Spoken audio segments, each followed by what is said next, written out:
is here. Plasma has extensively blah blah blah. Becomes one of the most important surface enhanced even open this nature. So surface plasma minerals are current and collective electron oscillations. I call it dance, but it is confining and the dielectric metal interfaces. Can you tell me where is your dielectric metal interfaces?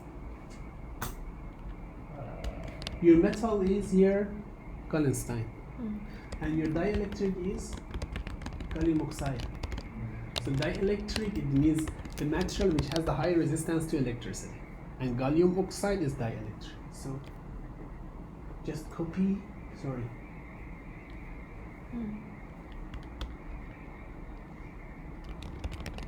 I mean, it's enough here. Let's copy. So I'll just put it somewhere. Slide note? Yeah. Note? Okay. Oh, sorry. Good. Okay, by the way, it's Yeah. here. So, Evan, you don't need to tell all of them. Just a part of that. Yeah. But generally means coherent and collusive electron oscillations confined at the dielectric metal interface. So this part is the most important. Don't put too much pressure. And technically means you have a inside. This is the manner of making this structure. You have an inside of this metal is a metal, and on the surface you have the gallium oxide, which means they confine the dielectric metal interface.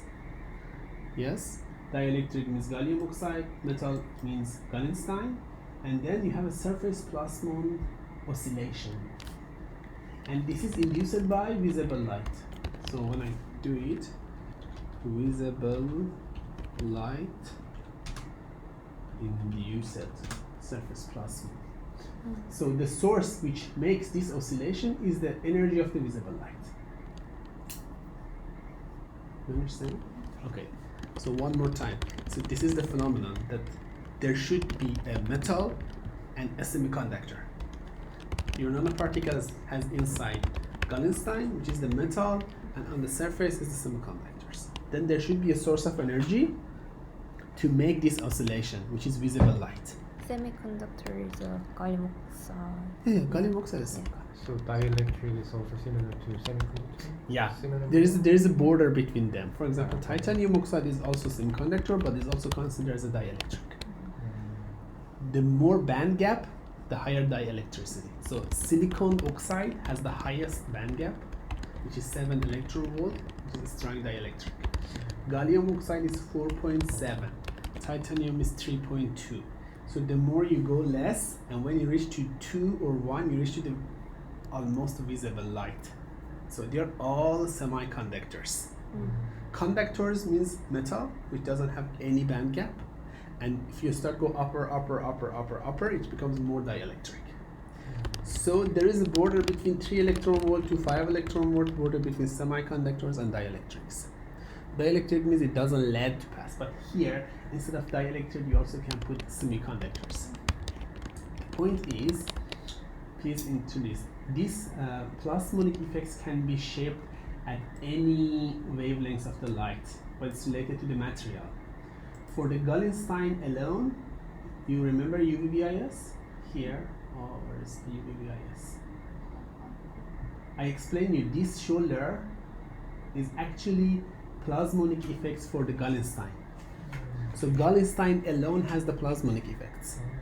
So your unfunctionalized nanoparticles have also this one, but this plasmonic wavelength is in the range of 300. It means this is UV. So this huge peak is for gallium oxide, the one who explained. This shoulder here is for plasmonic effect of the Gallenstein. It means nanoparticles without copper, without gold. And this one is because of the gold. And we want this one because we want to have the visible light absorption. We don't want to have a UV light absorptions. So you understand? So you have to express these things, which is the fundamental of your research. Do you want to explain in a different way, or it is okay? So I suggest you may doesn't make it such as this complicated like this. Oh, sorry. Where is this one? So you have to move this one to the introduction. but very simple. You have to tell, okay, we have the plasmonic effects, and we want to have the visible light plasmonic effect, not just any visible plasmonic effect. For the gold plasmonic effects happens, this is the one reason you have to mention. Why do you choose gold? We choose gold because it has a visible light plasmonic effect. We choose copper because it has a visible light plasmonic effect. Otherwise, Gallenstein alone has a plasmonic effect, but in the UV region. So can one of you explain what is the plasmonic effect? In the very easy level. Can you explain? One of you explain. Plasmonic. Yeah. So let's imagine this is your. You have a lot of slides. The PhD difference? That's No, the hidden slide. Okay. Sorry. It's even more than my PhD. Because in PhD you have 50 minutes. 1-5. 15. Yeah. So you have to be very, very clear. One slide, what is the concept? Yeah? What is the test? Blah blah blah and finish. No too much explanation. Okay. So when you want to talk about this one, I mean, you also can talk about these topics later. You keep this information at the end. Mm-hmm. But at the first, if you want to, I mean, this is a very good example for the plasmonic effects. You will tell we have a visible light induces surface plasmon effect. And this causes collective electron oscillations confined at a dielectric cathode interface. And then this is your application. You're gonna use these electric oscillations to inject electron for the photocatalyst effect. Okay. So when you use this, you can remove this one. You can tell that then you are gonna use it for what? Use electrons for chemical photocatalysis, whatever. And in your case, I mean, I just write it CO2 conversion. Okay? So that electrons are This one? Yes. This is these electrons.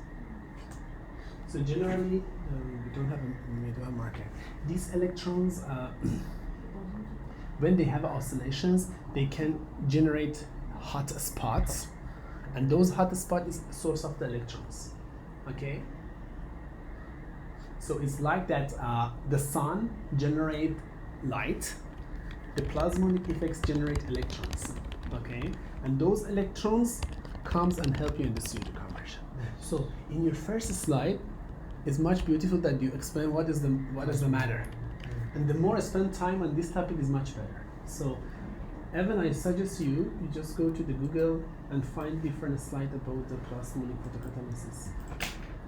Why it's like this? It's so huge, like the plasmonic catalysis. Now, the more descriptive you see, the more descriptive you are. Even here explain. Involves the light excitation of the localized surface plasmons, which refers to the resonance, blah blah blah blah, conduction electron by the photons. Nanoparticles, concentrations, field surface, and significant field enhancement. Field enhancement means those generation of electrons. So maybe you even just put one slide like this, you see the do, to just explain what does it mean plasmonic effects at the first place. Even there is a lot of things. You see they explain it. What is this, for example?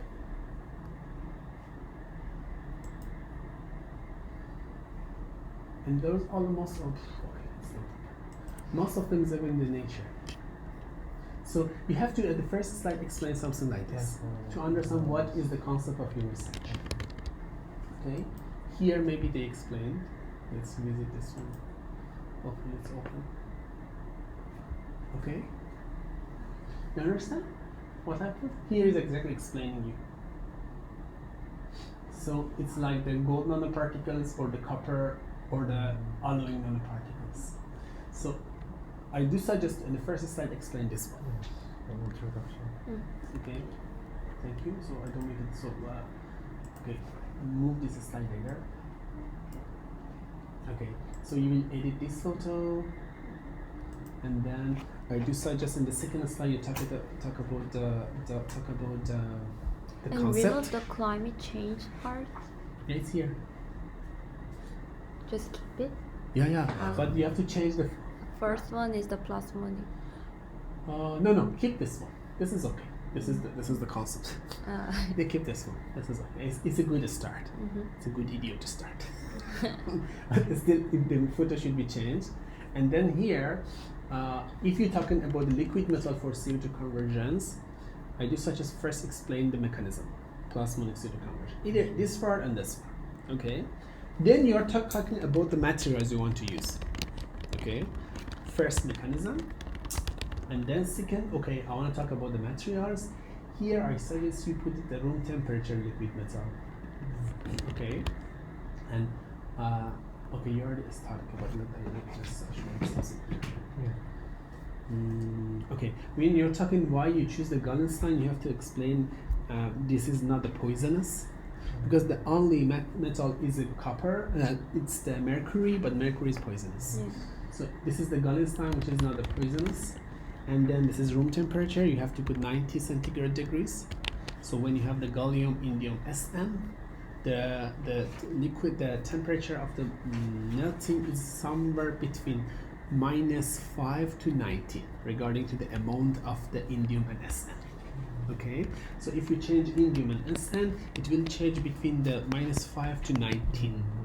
So this is room temperature. So it means it can work even in the temperature lower than 90 up to 0.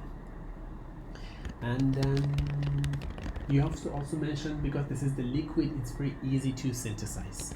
So very easy synthesis process.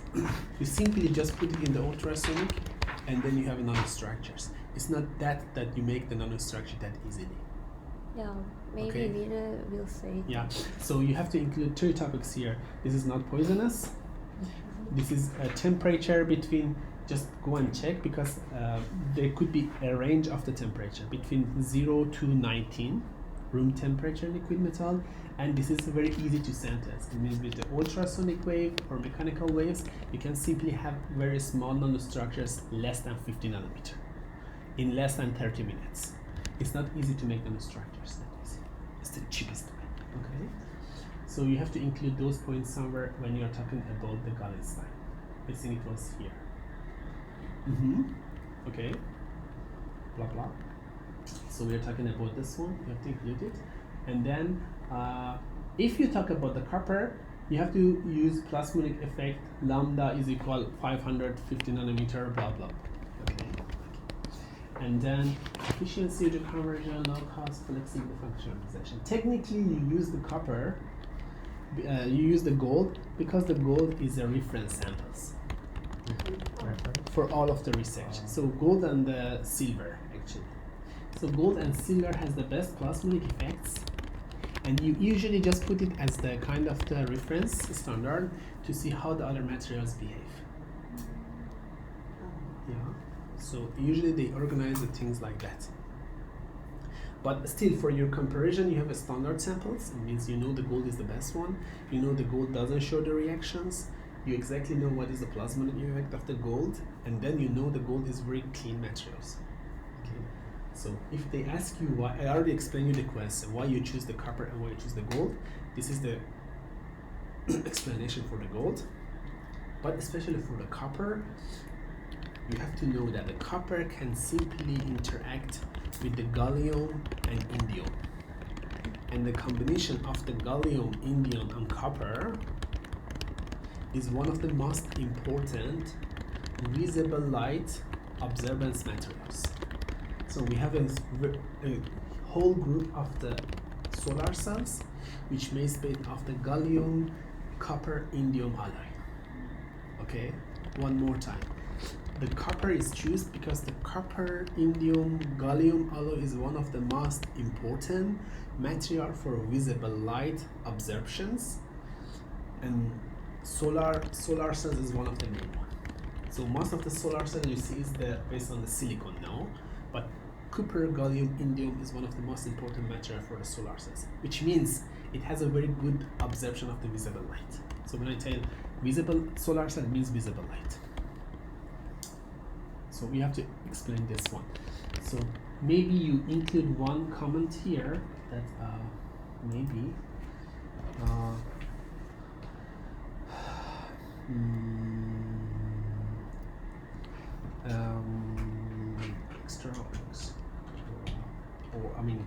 or excellent, extraordinaries, excellent visible light absorption of copper, indium, gallium, others. Okay, but okay, you may write it in different way, much kind of similar, not that long. And then for the plasmonic effect, also you have to standard plasmonic effects. You just make with a standard. You know, this is very clear, and the things I already mentioned. Okay, let's go to this one. Synthesis, functionalization, and characterization. Okay. So you will explain this one, which is very clear. Use ultrasonication. Simply tells that because this is the liquid metal, room temperature, liquid metal nanostructures. I use ultrasonications, and you have to explain that you use the gold, use the ice, because to keep the temperature. Okay, you didn't mention that one. So when you use the ice, the temperature was 19 or 20. Yes, do you remember correctly? Which one? When you had your thermometer, the temperature was 20 to 25. Okay, you just mentioned that one. I think it's in your thesis. Yes. Okay. Whatever, you have to mention it here. So the minimum temperature? Yeah, we put the ice because we want to control the shape. But it was not below 40. Not what I saw was 33. Okay, whatever it was, I think you just mentioned it here. Then you put the ice. Maybe they don't understand, but it has a meaning. You know, it has solutions. And then you have to explain about different concentrations. I suppose they are different. Yeah, this one, copper, gold, you have to explain the copper has more kind of, the gold has more kind of the browny red light, and the copper has more kind of the, I don't know, greenish blue or whatever. Do you remember? I still have them if you want to make the photo of them. Pink and green. Yeah, so which is the characteristics of the gold. Technically, if you see the materials with different colors, it means they emit those colors. You know? So if you see the materials goldish or brownish, it means this visible light is emitted. And then characterization. So I think some places you explain what is the difference between the decoration of the AU and the groups. Yeah, they will go there. I just don't know what the temperature. Okay. And then spectroscopy, this one is okay. X-ray photoelectron spectroscopy, characterization, spectroscopy, and then monitoring the pseudo conversion. I explain you this is a chamber. If they ask you how do you measure it, you just explain every minute we injected one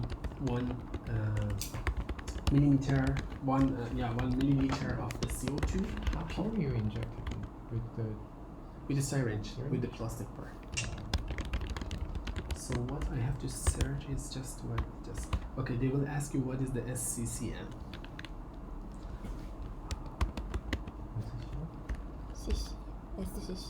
SCC. No, I will. Yeah, I just want to see SCCM is equal to millimeter per min. Okay. So 1 SCCM is equal to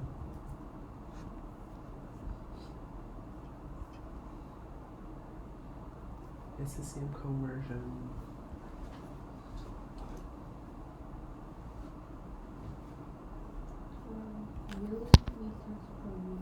Yes. Okay. So it's here, you know. You have to know that if they ask you. Yeah, this is the same concept. So just remember 1 SCCM is 1 millimeter per. Okay, this is the information. If you want to include it, you can just add one title there. Okay. SCCM is equal to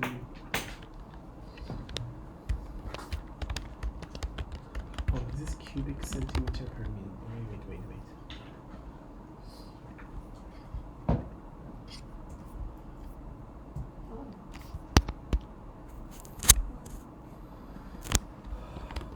So you have to put SCCM unit. Yeah.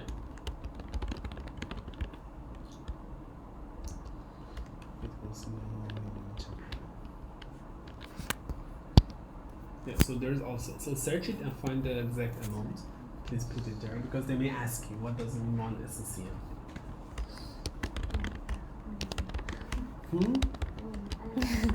Oh yeah, I mean they may ask it because they don't understand it. Yeah.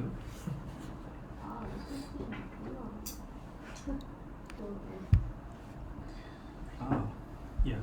So 1 SCCM is equal 1 cubic centimeter per minute. Yes, and 1 cubic centimeters per minute is equal to that number. Okay. Do you have a pen? Okay. So 1 SCCM. I read. Is equal to 1 cubic centimeter. 1 cubic centimeter.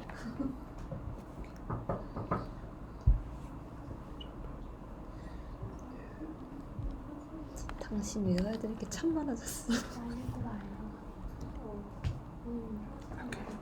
This is 1 milliliter per minute. 식은 그대로 가져가고. 갈아탈 정도는 아닌 Chicken? 것 Someone put chicken. Yes, I want chicken. Okay. So this is the conversion. 같은데. Okay. Okay, so you just remember this one as a flow rate measurement. So when you talk about this one, you have to consider this one, internal flow rate. So there was a reactor. The sensor was installed to the end of this one, and every minute we just inject the CO2. Okay. So how much CO2 was injected? So if you have 30 minutes, so you have a 30 milliliter. Okay. Yeah. So it was a 30-minute measurements. But you know, it's always so this machine has a suction unit. So when you measure it, it sucks Gas. the gases from the system. So it's not that you have a 30 milliliter carbons. So every one you inject it inside, and this one is working, so the gas goes outside, doesn't remain inside. So this is the mechanism. This is a suction machine. It's just like that sucks the CO2 or any products of the gas, and there's an injection methods. So I inject it, I just wait maybe 10 seconds, 15 seconds, and they start measuring. Yeah? So this is the mechanism. 1 minute and 1 milliliter. Yeah, 1 milliliter. 1 milliliter per minute. So if you have the syringe, the first one is 1 milliliter. It's a very small amount. Technically, I just take 10 milliliter and I just injected one. 10 times. Yeah. You said you did for 1 hour, right? 30 minutes. 30 minutes? Okay. I think 30 minutes. I think it's been 1 hour. Hour 30. That's okay. So it's like this. This is the mechanism. Very simple. And then even when you sometimes I think when, because I don't know, that's okay, but you don't need to mention it. I don't know each suctions times. So when you suck the airs, I don't know how much air it takes out. Okay, that's also the question. So what we have to do, as I explained, I show you the flowmeter. Remember, there was a flowmeter. So if you have a flowmeter in entrance and the flowmeter in the exit, it's just technical information. You don't have to explain. When the gas comes outside, you have another chamber. You just measure the CO2 in that chamber. But we didn't have a time to make that one. I mean, I make it later. So at that particle conditions, if you have a flowmeter, you have injections, you know how much the gases go in and how much the gas comes out. And you can quantify that one. Quantification means the one that I explain you in the future work, you will do that. It means, for example, you inject 30 millimeter gases and you want to see how much is the exhaust gases. But we didn't go to that part. We just want to measure how much is the exit gas composition. That's it. That's enough. Yeah, because we don't have all of those technical stuff for those measurements. So when you explain about this one, please consider that one. What is the SCCM? How do you measure that one? And ask me, okay? And then alarm was always on. So then result. As you explain here that you can simply, I think you already have to mention that you can simply say this is the scan electron microscope results. And here? Yeah. So the simplest way. Don't make it. And then as you will see small nanostructures. This is the Gallenstein nanoparticles, which compose of the liquid metal nanoparticles with the surface, and you can see the small dots which is related to the gold. This is more important for you. So those small dots is important for the gold. In the copper, you also see the same structures with maybe a smaller particle size. And when you go to the water, you see the combination of both Round particles and synthesized polyhedral nanostructures. Simple like this. And then when you come here, so we have here energy dispersive spectroscopy analysis. I will see the elemental composition of the resins in the ethanol, the gold in the ethanol, copper in the ethanol, and copper in the the one thing you forget, you have to mention why you put a slash and when you should add sign. So at the first it tells, for example, this is the starting point, yes? So you have to tell the dash or slash means that the gold doesn't interact with the surface, but at sign means you have a kind of the compositions coverage or kind of a composition changes. So you intentionally make two distinctions between them. So slash means you don't have direct interaction, chemical interaction, and at sign means there is a coverage of the gold on the surface, like here. So you have to mention this one. This was perfect. You have different composition of the copper and gold on the surface. You can tell it's a singular. I mean, you have to make it like the advertisement. This is a very single nanoparticles with the size of less than 1 micrometers or 500 nanometers. But technical particles was even 50 nanometer. So if they ask you what is the size, you may explain that we did the TEM and you find it, but SEM. Okay, this is the restriction of the SEM. When the SEM wants to measure EDS, the size of the particles shouldn't be less than 1 micrometer. Okay, so this is the limit. When we choose the 500 nanometers, it may be not very precise, but it's still okay. So there is a limitation for the SEM EDS, which is 1 micrometer. So the particle is smaller than 1 micrometer is not very precise. So for that you go to TM. And I have a TM results. Remember? You didn't include it here. So it was 50 nanometer. So if they add 50? 50. Yeah. So if they ask you why this is the 1 micrometer, you have to explain that in the EDS the limitation of the measurement is 1 micrometer. If they ask, if they don't ask, you don't measure. That's fine. Okay. This is for your information.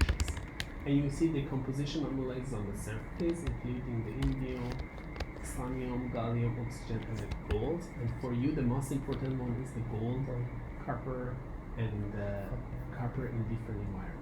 The interesting thing is that you have to understand. Can you see here ethanol and ethanol? Yes. So the middle part is empty. Yes. So it's actually just oxide on the surface. Yes. It means your surface is formed with the oxide. Yes. But in the water, oxidation is much higher, so you see the oxide everywhere. Yes. So technically, if you put this one on the electron beams, I just explain it. The energy of the electron are so high, sometimes they suddenly disappear. So the operator of the SEM doesn't know that, but I knew that and I start laughing. So what is happening? You're looking at this one and suddenly it's evaporate. And because the energy of electron is a lot. And then the operator doesn't know that, but I knew that what's happening. The energy of electron is that high to make the temperature of the particles are so high and they suddenly evaporate. It happens a lot.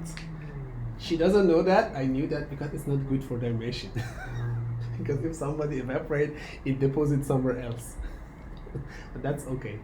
So if you see here that it's empty, technically electron evaporated this part and they just show the neighbors.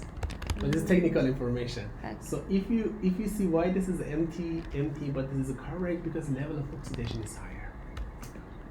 But nobody knows those details. I mean, the surgery doesn't. This is the working. So, but technically, it shows in the ethanol. We can tell we have the surface oxide coverage on the surface, only the surface, not the middle. But in the case of the water, we have more oxidation. This is just your information. This is for you. Okay. When you talk here very briefly, don't talk about.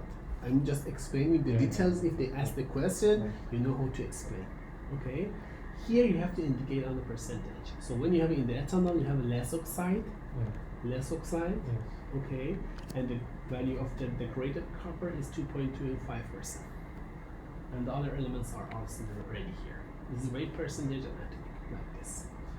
And when you go to the ethanol, to any reason, in the case of the copper, you may have interactions, the amount of surface increased, and then the copper was 1%. Okay, talk about those numbers and don't skip it. And when you go to the water, oxide is even higher, but the copper is less. I think just talk about very briefly about the percentages. Okay, so you already you put these numbers here, and C in the water is less than 1%. Volume is 2%. Okay. The conclusion you have to make here is that you have a decoration of the coppers on the surface and gold on the surface. So it's come from just this one. You know, all of those tests are the binary tests. It means none of them gives you 100% answer, but it's just confirmed. Okay. Maybe 50 years ago, when they look at our results, they laugh because at that time they may have more facilitated instruments, so they say, "Oh, this guy was not very well educated," but that's okay. This is the science. So, and then structures in water. This is the gallium oxide hydroxide, if you want to mention. Okay, so you can distinctive gallium oxide. This we know that this is the gallium GaOOH. Okay, this is water. See. And then lower weight percent gallium than water, higher oxidation might induce it. Okay, you already mentioned it here. So either you will put these two close to each other, functionality is not clear in water. I am a bit kind of not agree with this one because we don't have any evidence. I also don't know that. Might. Yeah, I mean, you may remove this one and put something else. You get just kind of copper and gold very well decorated on the surface. Okay, because this is very, ambiguous words. So the most important result is that gold and the copper interacted with the gallium, and they put some level of decorations or functionalization and all. This is the most important result from these sections. The other result comes later. So you have to organize them. Which is the most important one? The decoration is the most important one. This one, this AU, gallium, and gallium. And whatever you explain is the later one. Okay, you explain about the Raman, and it tells Raman is the vibrational mode of the atomic and the bonds, and then so it explains in the water we have a gallium oxide hydroxide. When you go to the where is this one? In the ethanol you can extensively see the gallium oxide peaks. Gallium ethanol is more clean environment for synthesis, therefore we prevented to the generation of the gallium oxide hydroxide. You can just simply explain this one. So in the ethanol we don't have gallium oxide hydroxide. So technically when you talk here about I have a gallium oxide hydroxide, you also can confirm it in the Raman that here in the ethanol we don't have it, but in the so this is more important than kind of the shift or those stuff. So in the water you have this one, in the ethanol you don't have it. This is the most important from my point of view. And then when you talk this one about it's about the gold or water. Okay. Yeah, this is the same thing. So when you talk about these things, you just jump here and tell, we have the gallium oxide hydroxide, which is in the ethanol, it's removed, and which is the positive results. Therefore, you choose the ethanol as a synthesis environment. So this is the conclusion on all of them. So if there is two main conclusions, the first one is decoration. Second is the formation of the gallium oxide hydroxide. Still, gallium oxide hydroxide is important material, but you don't want it for your research. Yes? And then this is a confirmation that in the ethanol you have a gallium oxide. The matter of the gallium oxide is the matter of the metal semiconductor or dielectric metal heterointerfaces. Okay? So when you have gallium oxide, just gallium oxide, you made more particles with the structure of the dielectric metal. But when you have the gallium oxide hydroxide, you have some excess materials which don't have the structure of the dielectric metal. You understand? So it's very important. Just look at this one. So this structure represents, these two structures represent dielectric metal. So metal, it could be gold or gallenstein, and the dielectric layer is the gallium oxide. So here you have the structure of the metal semiconductors, metal or metal dielectric metal. Here you also have the structure of the metal semiconductor metal or metal dielectric metal. But here you have a gallium oxide hydroxide. This structure doesn't have the plasmonic characteristics that you expected. So when you're gonna explain here why you choose the ethanol as an environment, you have to explain about these things. That here, Raman confirmed that you have a gallium oxide hydroxide in the water, but in the ethanol you don't have it, and this is the follow the structure of the metal dielectric structure, which is necessary for plasmonic. It's clear? So in the water, you don't have a plasmonic effects. They have plasmonic effects, but not the plasmonic effects you expect. So let's imagine if this structure, this is like the AU. So if the AU gallium oxide represents metal dielectric heterointerface, or gallium oxide gallenstein represents metal dielectric heterointerface. Okay, it has the plasmonic effects in lambda 550 nanometer.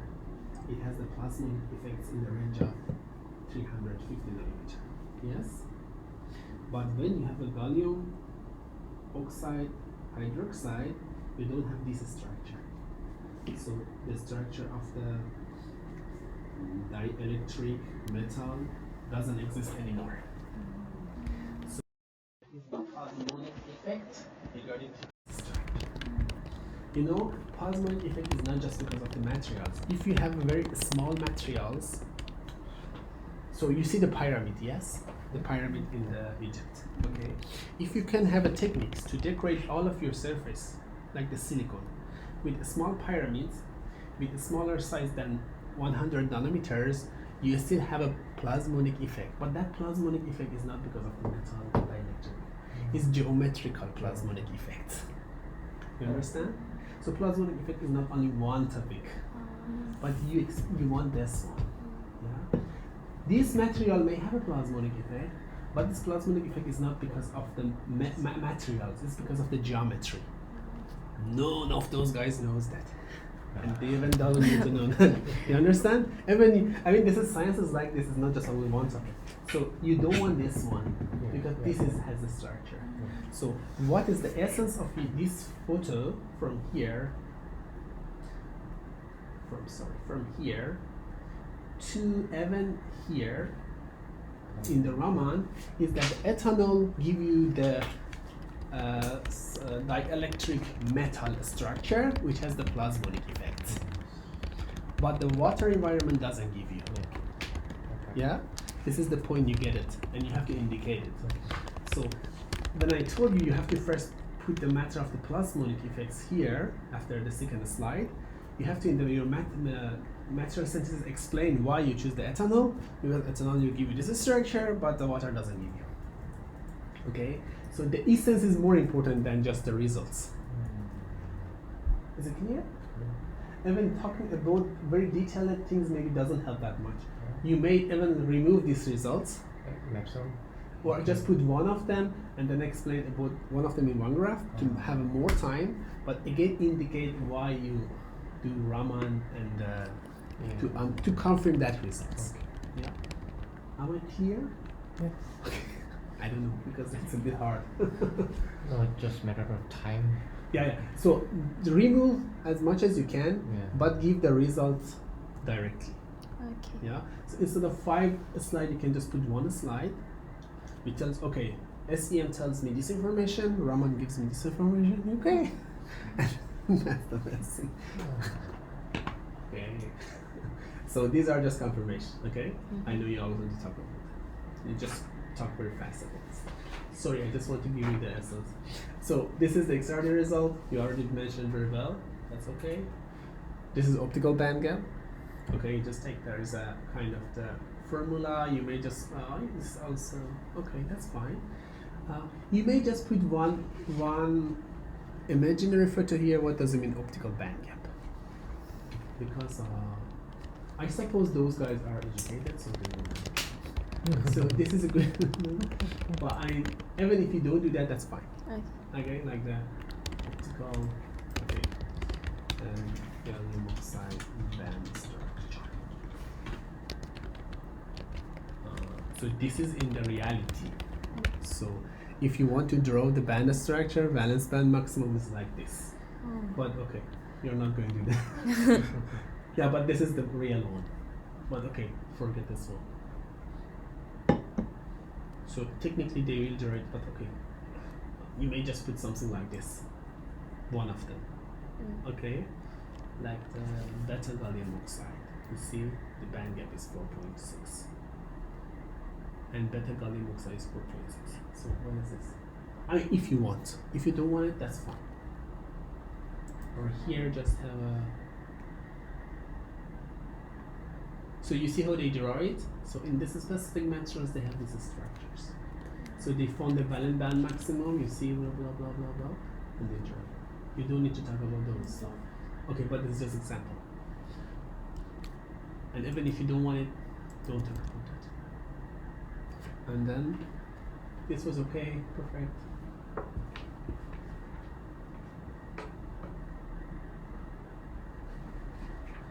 Even if you don't mention the second part, that's okay because they don't know what is the direct and indirect. Yeah, these are details. Here is very good that you have a 200. This is absorptions of the gallium oxide. This is the plasmonic effect of the Gallenstein, just to know that. And you use the gold because you want to have.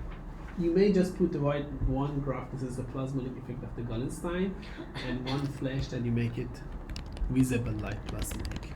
Okay, this is the confirmation of your first assumptions, and then okay, that's perfect.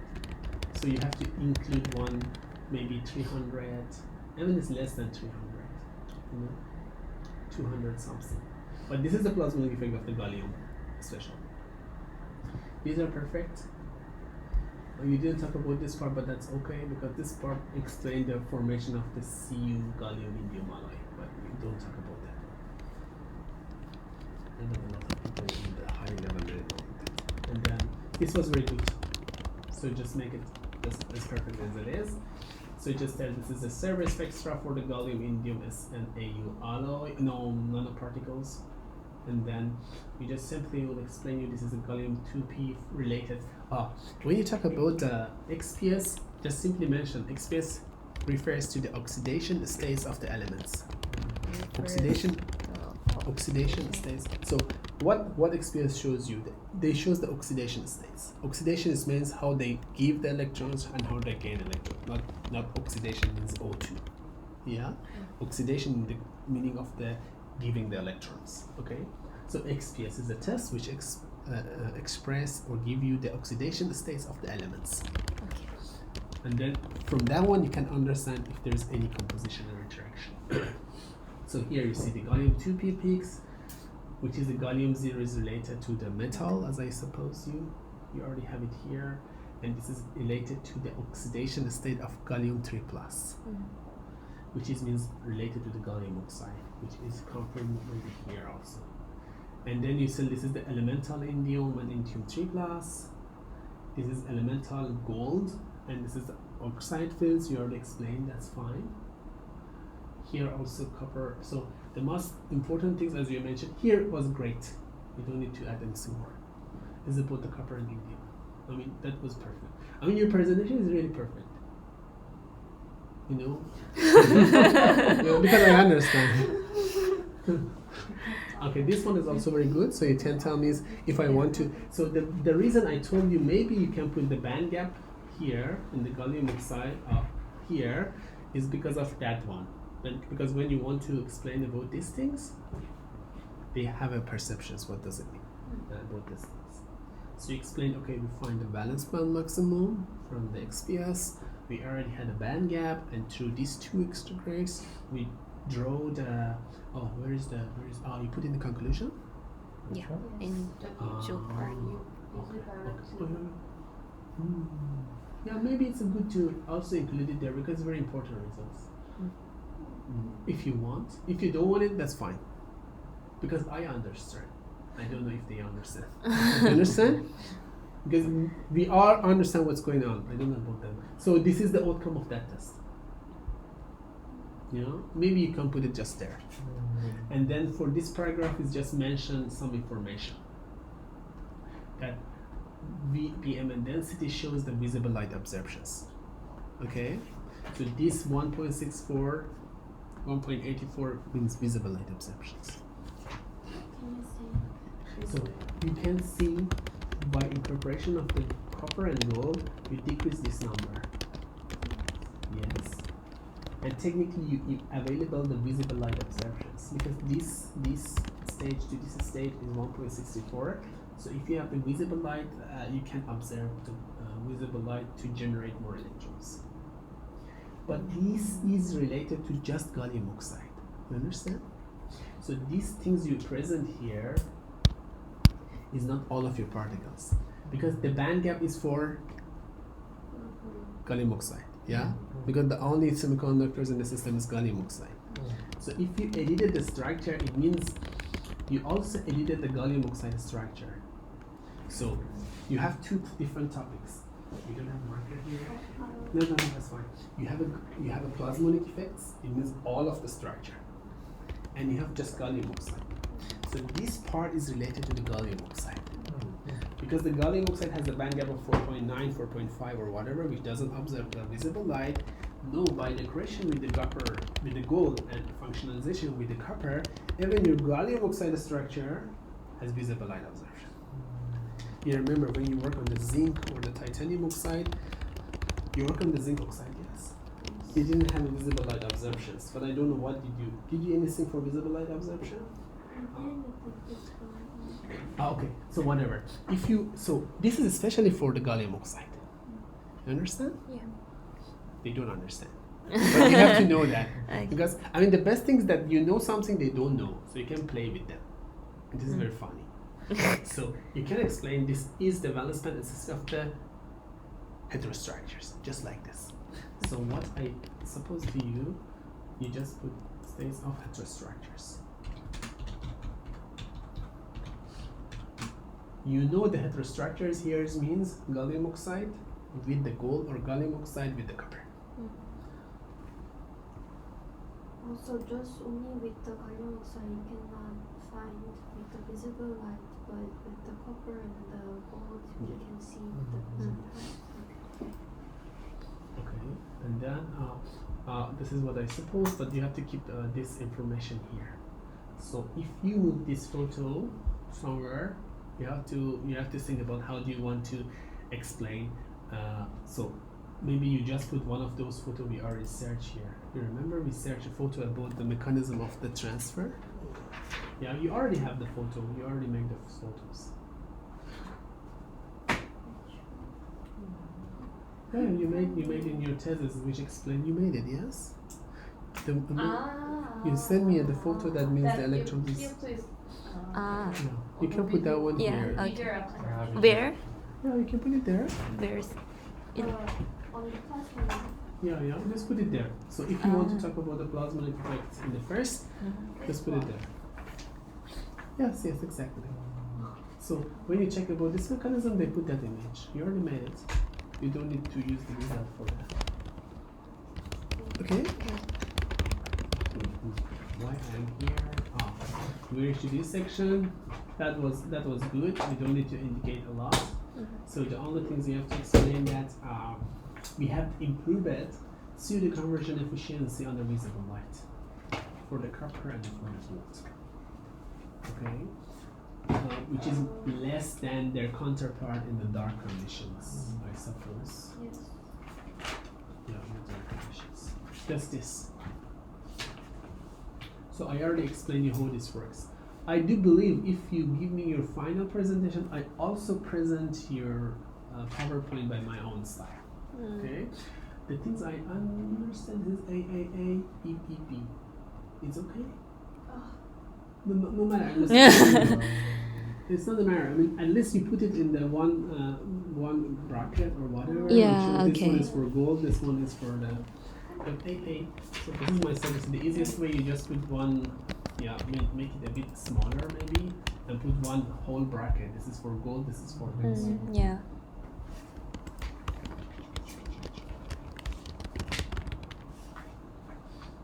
Okay, so this is the place that you have to explain. You know, when you talk about the ethanol, instead of writing those stuff, you simply cast in the ethanol. I have the gallium oxide metal heterostructures, which represent the structures for the plasmonic materials. But in the water, I don't usually have those structures very well. You know, the reality is in both of them you have the plasmonic, but this one is more efficient. Yes. So you have to explain in the ethanol, I have a more regular and desired structures for plasmonic effect. Still, in the water you have plasmonic effect, but gallium oxide hydroxide doesn't represent a specific version of the gallium oxide with the metal. And then also conclude that's why we mostly use ethanol for Yeah, because in the water you have a mixture of everything. You don't have a control over synthesis, but in the ethanol you have a control over synthesis. Will you tell that in this part? Yeah. So you have to mention that in the ethanol, we have the uniform structures with the small nanoparticles. They are all sphericals, but in the wet water we have a mixture. Some of them has the same structure, but some of them has different structures, and this is not efficient. Okay, so this is the matter. Okay, those are just kind of the explanatory. So if you want to make the conclusion, you just have to put those points here. Okay, it's in the water. We have a high oxidation. We have generation of various type of hydrostructures, which is not efficient for plasmonic. In the ethanol, we have uniform structures with the metal semiconductor or metal dielectric structure, which is requisite for the plasmonic. Okay, the more uniform structure you have, the more efficient light absorption you have. This was good, perfect. This is perfect. This is, you know what you have to do. But still, we can take our equations for here, or is it too much? Equation should be here. This equation should be here, no matter what I explain. If you want to move this structure to the first page or second page, you have to put the structure you made here. Okay. Okay. Conclusion. Yes. You functional good? Yeah, that's enough. Okay. So I have two suggestions for you here. Let's say of the byproducts. It's both from the efficiency and quantity wise. It means, am I writing correct? It's okay. Efficiency and why so bad? I got 8 in IELTS, but writing is so your English. Okay. Long-term usage is not a good word. Application maybe or whatever. Okay, whatever. Stability? Yeah, it's something like more stability. We don't know that how much this process is stable. Okay, usage is just find another word for usage. Maybe just search in the ChatGPT or this. GPT said like that. What's the Google wide? 아, Gemini? What they call it? The Google? 제미니? Gemini? Yeah, you can ask Gemini. Yeah, in the Google. Another In the Google is better actually. If you use there, if you see this star, and this is. Hi Gemini, could you propose a title for long-term usage of the catalyst? Okay.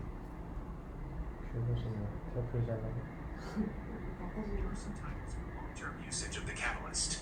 Catalyst performance over time. Long-term catalyst stability. Effects of extended catalyst use. Can you ask him again? What? You can- No. Hey, what should I ask? Long-term catalyst stability. Okay. So what does it represent?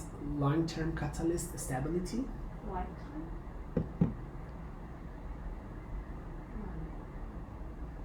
Long-term catalyst stability refers to a catalyst's ability to maintain its activity and selectivity Yeah, over an this extended long-term period of use. stability. In other words, it's how well a catalyst keeps working effectively over time. This Yes, is crucial long-term in stability industrial is okay. processes where consistent performance is essential. Yeah, long-term catalyst stability. What is the lifetime structure?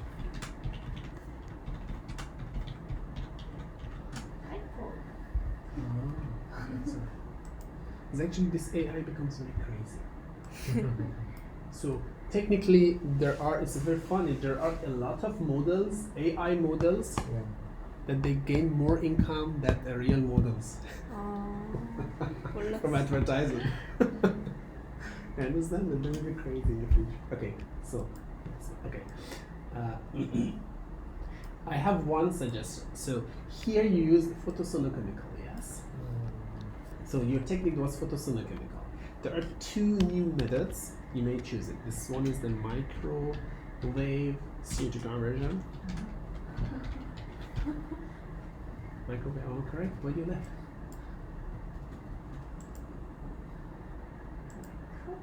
Yes, you use the microwave instead of the things. And then plasma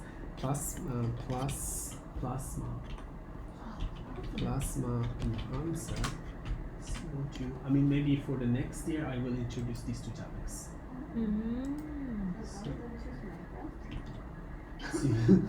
To suffer. Yeah. So we have both of them, but Sam has this one. So I want to. Plasma cold 뭐야? water. Yeah, it's in the water actually. We don't have plasma in the water. They have a plasma in water. In nice. He's gonna ask. No. I mean, you can ask. This is just using the plasma energy for CO2 conversion. So the source of the energy, you use here photosonochemical. You can use microwave because microwave has different type of energy. And plasma, this is research. Plasma has different source of the energy. You may add these things. So you may connect other sources, other silicon methods. Version techniques similar to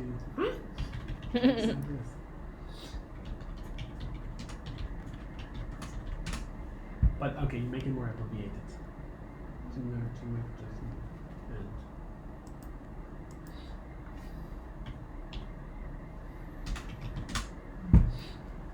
okay.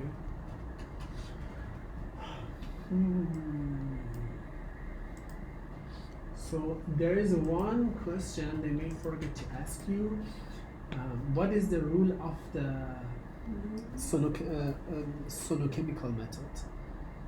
Do you know what is the rule of mechanical method? Because you use two factors. Plasmonic, photosonochemical. Yes, the title of your thesis was plasmonic photosonochemical. What was the sonochemical part? Cavitation? Yeah. So you have to know that sono conversion also make electrical force, and that electrical force also that mechanical force also generate energy, which help the CO2 conversion. So you are combining two methods. we call it, you can even talk about the acoustic conversion because it's the acoustic waves, yes? So you didn't use only photo, you didn't only use optics, you also use the sonochemistry.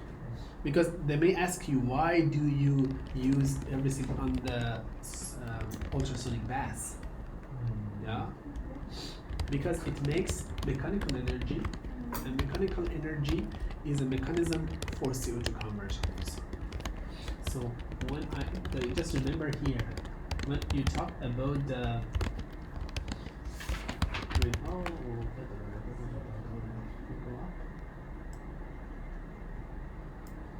when you talk here about conversion techniques like microwave and plasma, you also have a photosonochemical. So you have a sonochemical conversion, you have a photo conversion, and mix of them becomes photosonochemical conversion.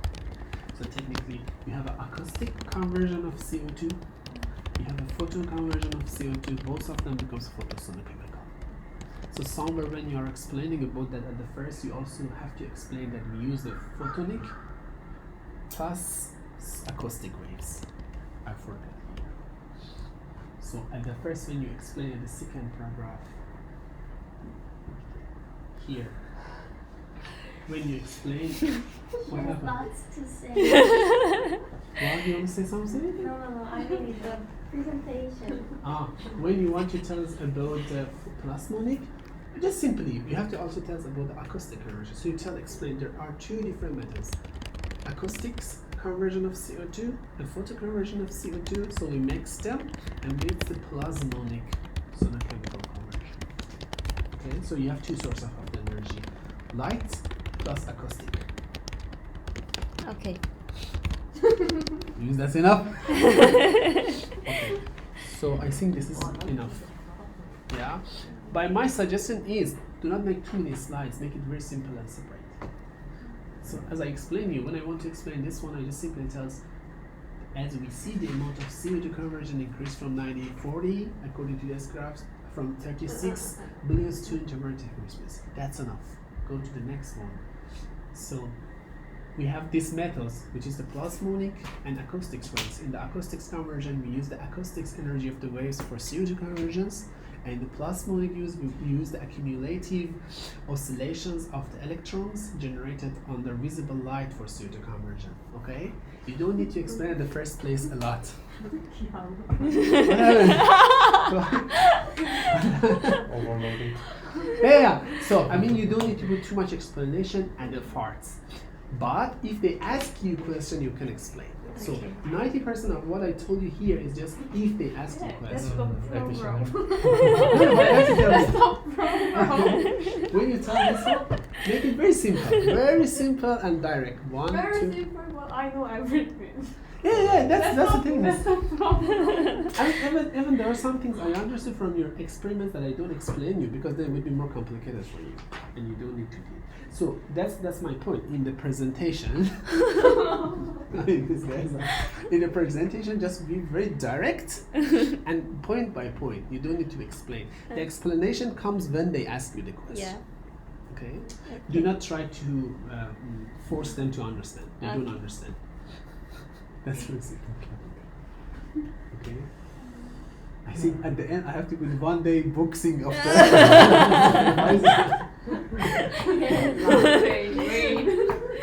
Okay, any question?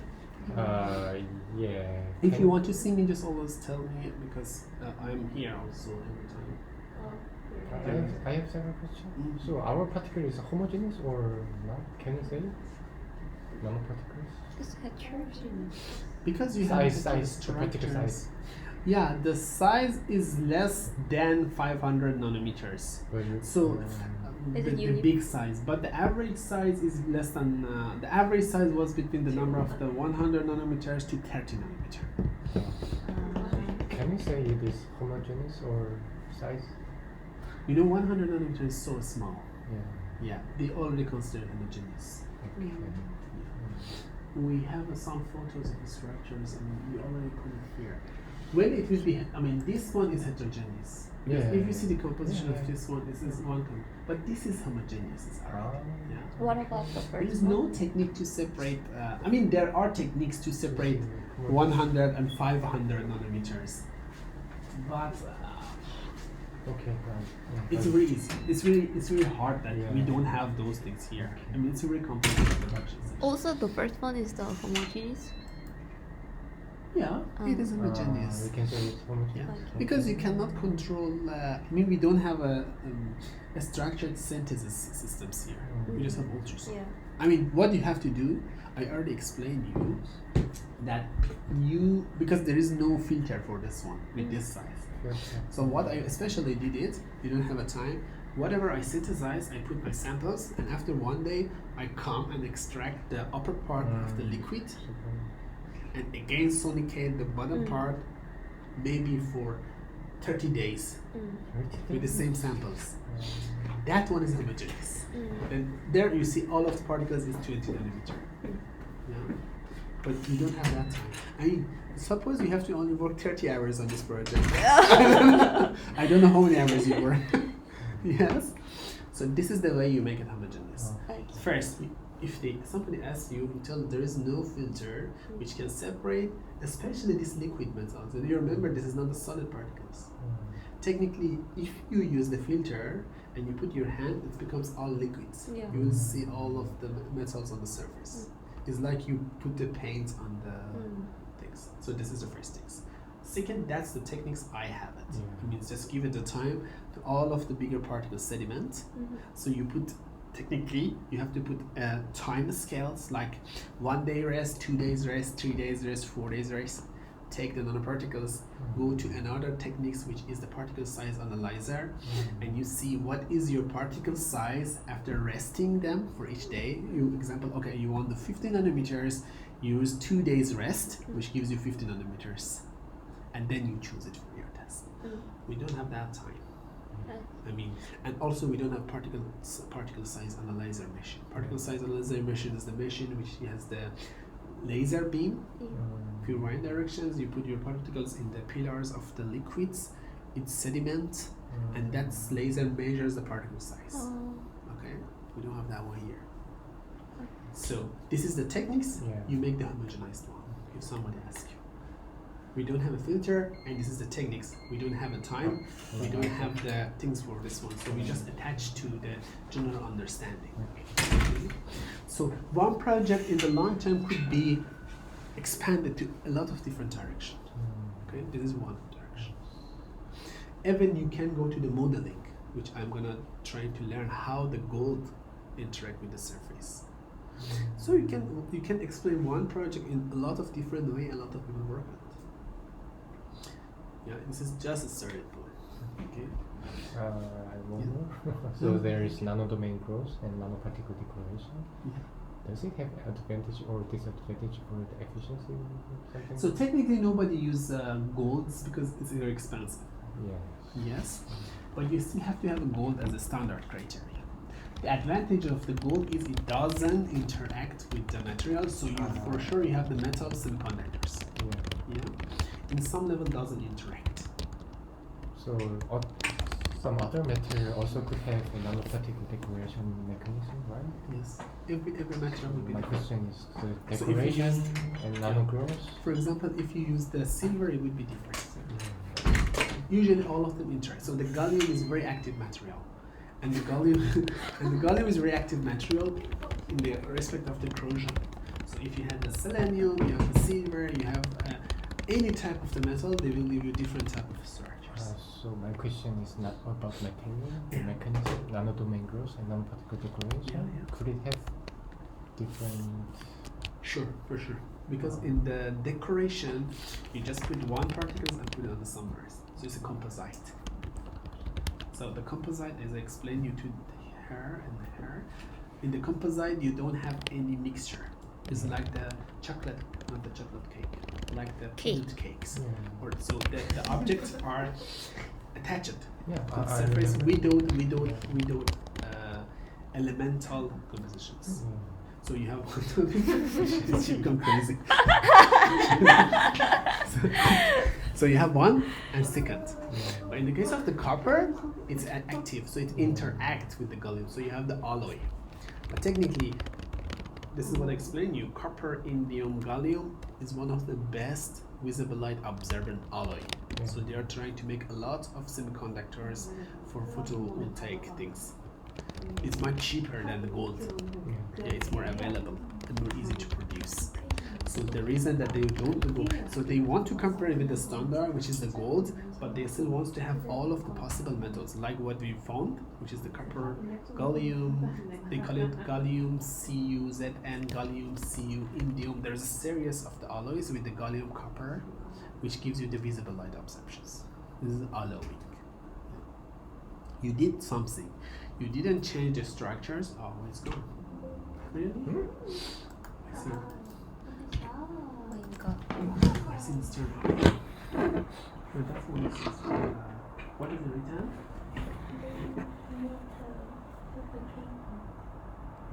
Okay. So this is the difference between them. Yeah. You want to find the cheapest way, which is not the gold. And still you want to keep the structures round, like not deform it.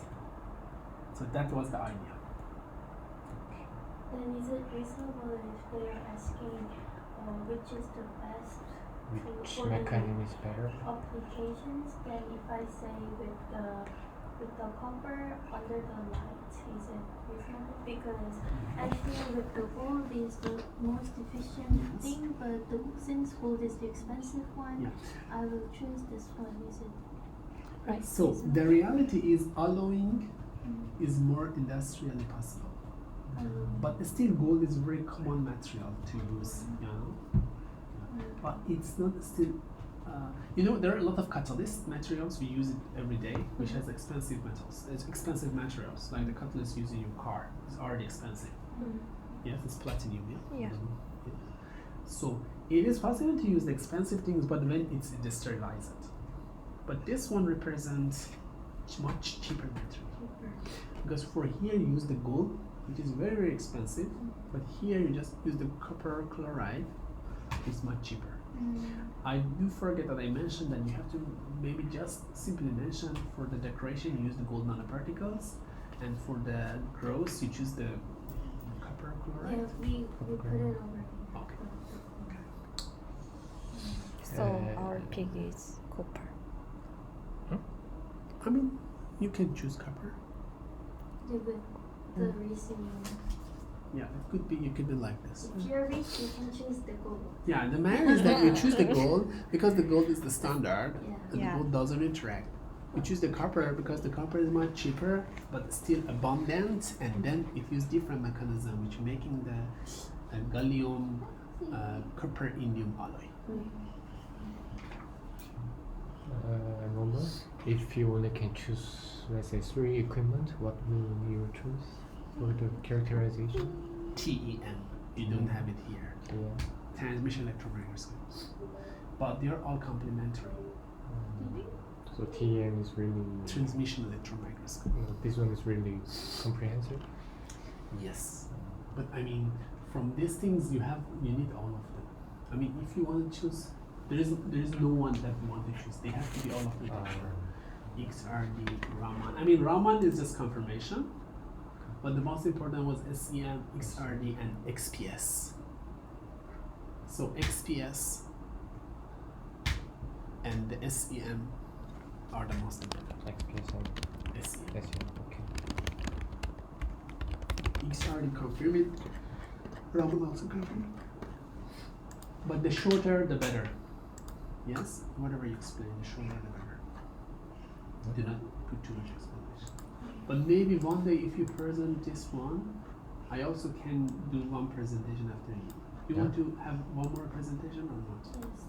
Okay. Maybe on Monday. Yes. Or after Is Monday afternoon. Oh.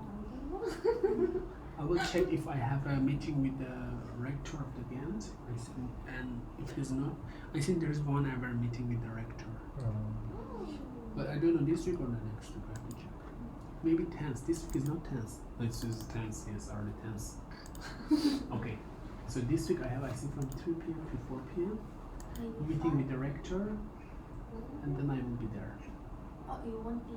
I will be here. Okay. I have yoga on the Sunday and the Thursday. Tuesday. Okay. So if we send you this presentation, can you give me the video that you sent? I should record video. Yeah, you said like you I mean, would provide.